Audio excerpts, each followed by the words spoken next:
ചേച്ചി അങ്ങോട്ട് ഷിഫ്റ്റ് ചെയ്യാനുള്ള സകല പ്ലാനും ഞങ്ങൾ റെഡിയാക്കിയതല്ലേ. ആ നാശം പിടിച്ചോളം ഒറ്റ വരുത്തിയാ ഫുള്ളും കുളവാക്കിയത്. ഈ കല്യാണം മുടക്കാൻ ഞാൻ എന്തെല്ലാം ചെയ്തു. ലാസ്റ്റ് മിനിറ്റ് ആ ബോബന് മുകളിലെ പട്ടിയില്ലേ, എല്ലാ സ്ഥലത്തും ആ പട്ടി വന്ന് കയറുമല്ലോ. അതുപോലെ ഈ നാശം കറക്റ്റ് സമയത്ത് വന്ന് എന്റെ എല്ലാ പ്ലാനും കുളവാക്കി. ഈ മരവാഴപ്പെണ്ണൊരു ഒറ്റ ഒരുത്തി കാരണമാണ് ഇത് ഇതുവരെ എത്തിയത്. ഇവിടില്ലായിരുന്നെങ്കിൽ ഈ കല്യാണത്തിൽ നിന്ന് എന്റെ ചേച്ചിക്ക് എങ്ങനെയെങ്കിലും രക്ഷപ്പെടായിരുന്നു. മച്ചാനെ, സംഭവം എന്തായാലും ഇവിടം വരെ എത്തി. ഇനി ആ പെണ്ണിനെ കുറ്റം പറഞ്ഞിട്ട് കാര്യമില്ല. നെക്സ്റ്റ് സ്റ്റെപ്പ് എന്താ, അതാ നമ്മൾ ആലോചിക്കണ്ടേ. നമുക്കിനി ഒരു പുല്ലും ചെയ്യാൻ പറ്റില്ല. നിനക്കൊന്നും ചെയ്യാൻ പറ്റില്ലായിരിക്കും, പക്ഷേ ഞങ്ങൾക്ക് പലതും ചെയ്യാൻ പറ്റും.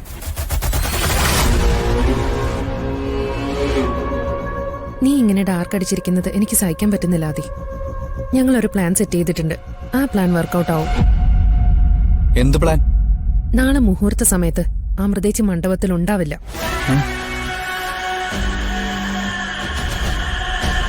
ഇത് ഞങ്ങൾ തരുന്ന വാക്ക. എന്റെ പൊന്നു ജോ, നീ നടങ്ങ്. നീ പറയുന്ന കാര്യങ്ങളൊന്നും നടപടിയാവില്ല. എടാ, ഞങ്ങൾ കൃത്യമായിട്ട് സ്കെച്ചും പ്ലാനും റെഡിയാക്കി കഴിഞ്ഞു. നിനക്കെന്താ ഞങ്ങളെ വിശ്വാസമില്ലേ? എടാ, വിശ്വാസക്കുറവുള്ളതുകൊണ്ടൊന്നും അല്ല. ഇത്രയൊക്കെ ആയ സ്ഥിതിക്ക് പുത്തമ്പൊരിക്കൽക്കാരെ മുഴുവൻ നാണക്കേടിലേക്ക് തള്ളിവിട്ടിട്ട് ഈ കല്യാണത്തിൽ നിന്ന് പിന്മാറാൻ ചേച്ചി തയ്യാറാവില്ല. ചേച്ചി തയ്യാറാവണ്ട. എടാ മോനെ ആദി, ഈ പ്ലാൻ വർക്കാവാൻ ഞങ്ങൾക്ക് അമൃതേച്ചിയുടെ സമ്മതം പോലും ആവശ്യമില്ല. നീയൊക്കെ എന്താടാ ചെയ്യാൻ പോകുന്നത്? കിഡ്നാപ്പിംഗ്.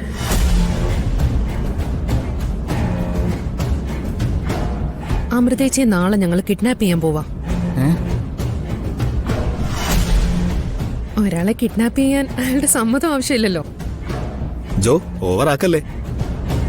ജോ, ഈ കിഡ്നാപ്പിംഗ് എന്നൊക്കെ പറഞ്ഞ അത് പിന്നെ ആദി, നീ ഒന്നുകൂടി ടെൻഷൻ ആവണ്ട.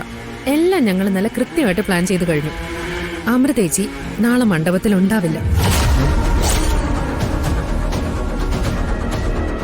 എടാ, നാളത്തെ ഒരൊറ്റ ദിവസത്തോടെ നീയും അമൃതേച്ചി ഇപ്പൊ അനുഭവിക്കുന്ന എല്ലാ പ്രശ്നങ്ങളും പരിഹരിക്കപ്പെടും. അളിയാ, നോ കൺഫ്യൂഷൻ, ഫുൾ സെറ്റാ.